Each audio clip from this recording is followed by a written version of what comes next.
ফেসবুকের অনেক নতুন নতুন কন্টেন্ট ক্রিয়েটর আছে যারা প্রতিদিন ফেসবুকে একটা ভুল করে থাকে। এই ভুলটি করার কারণে ফেসবুক তাদের রিচ, এঙ্গেজমেন্ট এবং ভিউ কিন্তু তারা কমিয়ে দেয় নিজ থেকে। তারপরে যে এই ভিডিওটা তারা কারো কাছে রিকমেন্ড করে না।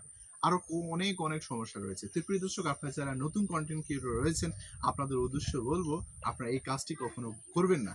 কারণ আপনি যদি আপনার ভিডিও আপনি যদি নিজেই দেখেন তাহলে কিন্তু অনেক প্রবলেম রয়েছে। আমরা অনেকেই আছি এই কাজটি করে থাকি। কারণ আমরা যখন ভিডিওটা আপলোড করি বা যারা নতুন কন্টেন্ট ক্রিয়েটর রয়েছে যারা বুঝবে না, তারা ভিডিও আপলোড করার পরে তাদের প্রোফাইলে গিয়ে বারবার দেখে যে তাদের রিচ, এঙ্গেজমেন্ট কিংবা তাদের ভিউ কতটুকু এসেছে, তাদের লাইক কতটুকু এসেছে, কমেন্ট কতটুকু এসেছে, কতটা এসেছে, এগুলো দেখার জন্য তারা কিন্তু বারবার প্রবেশ করে। এই বারবার প্রবেশ করাতে তাদের ভিডিও কিন্তু তাদের সামনে প্লে হয়ে যাচ্ছে। এতে করে ফেসবুক রাগান্বিত হয়ে ভিডিওর রিচ, এঙ্গেজমেন্ট কিন্তু কমিয়ে দেয়। তো প্রিয় দর্শক, অবশ্যই